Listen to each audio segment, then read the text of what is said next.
Bună ziua, dragi prieteni! După cum vă amintiți în ultimul videoclip, acum vreo 13 zile am pus niște crenguțe de trandafiri încercând o metodă nouă de rădăcinare.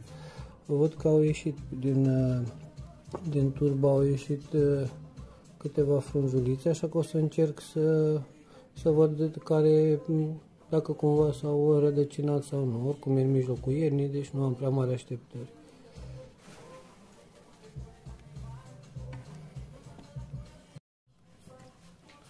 O să răstoarn aici încetișor turba ca să scot crenguțele.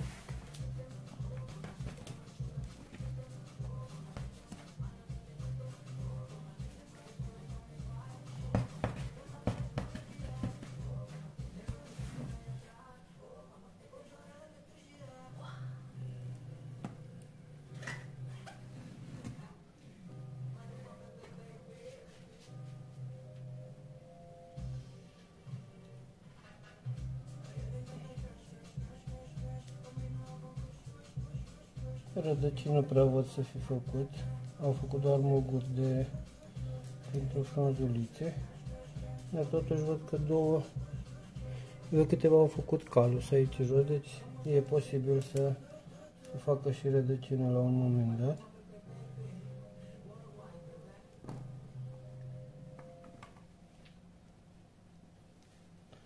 Astea au făcut calus chiar bine de tot, adică astea sigur o să se rădăcineze.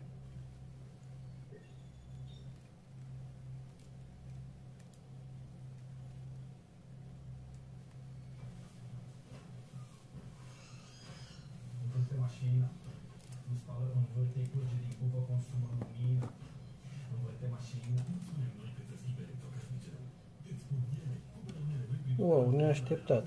Adică chiar mai bine decât în metoda clasică de înrădăcinare.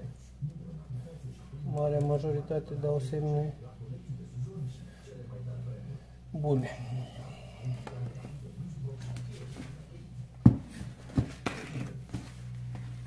O să folosesc aceeași turbă pe care am folosit-o în ghiveci.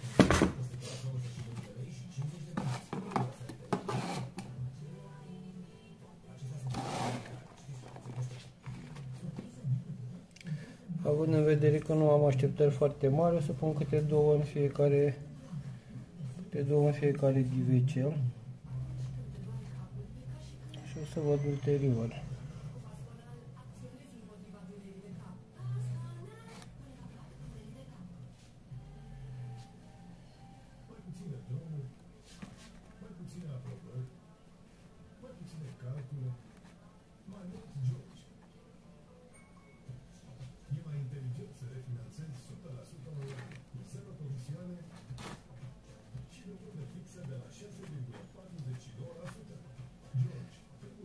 Nu a pus foarte tare pe turbă, în ideea în care dacă au o tentativă de rădăcină să nu o rup.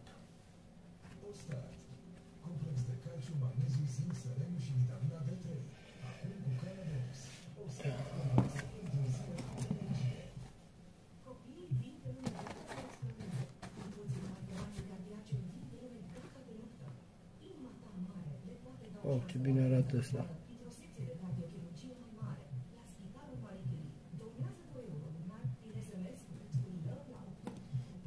Și ăsta ce calus nu s-a reformat aici.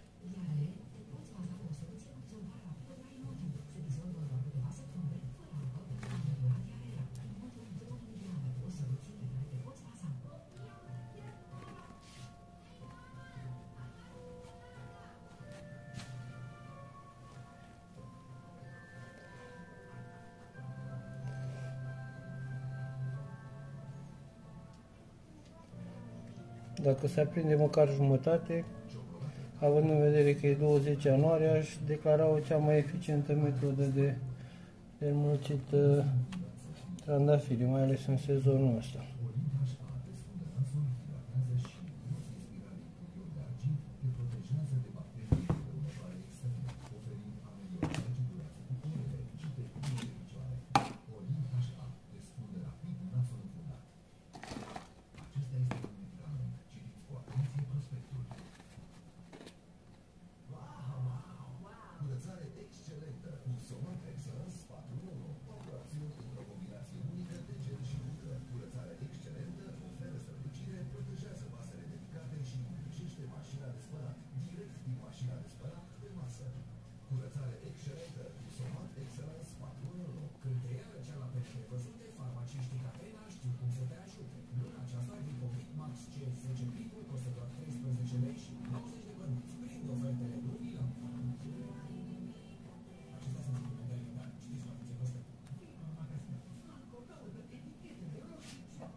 că tot sunt aici cu turba pregătită, o să schimb pământul și la...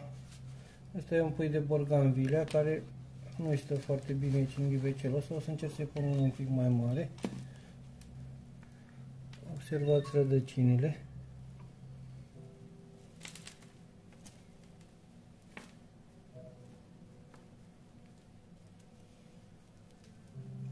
La primăvară se pare că o să am cel puțin vreo 10 puiuți de borganvilea noi.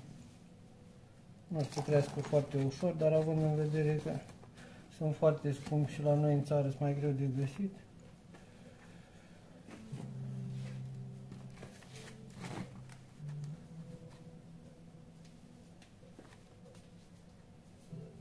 O să fie mai bine acum, cu mai mult pământ, o să le țină mai multă apă.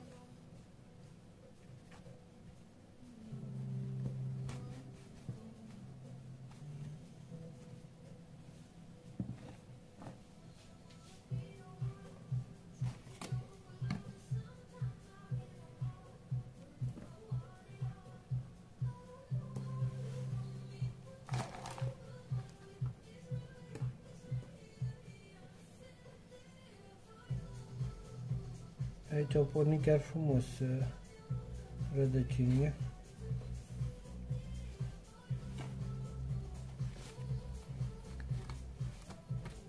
Nu știu dacă era bine să le țin mai mult sub pământ, mă gândesc că totuși umezeala le-ar fi dăunat, având în vedere că era pe toată lungimea butașului.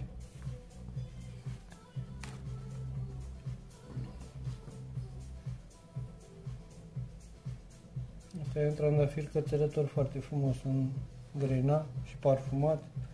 Ar fi minunat să se prindă. Nici nu mai știu de unde l-am cumpărat inițial.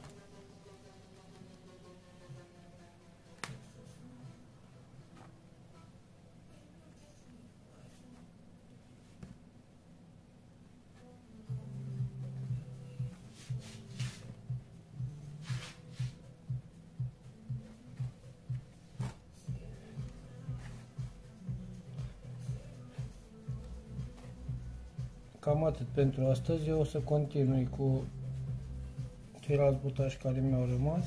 O să mai fac un filmuleț când o să am un rezultat final în legătură cu rădăcinarea. Până atunci vă mulțumesc frumos pentru că mă urmăriți și sper să revin cu mai multe filmulețe interesante cu pasiunea noastră comună.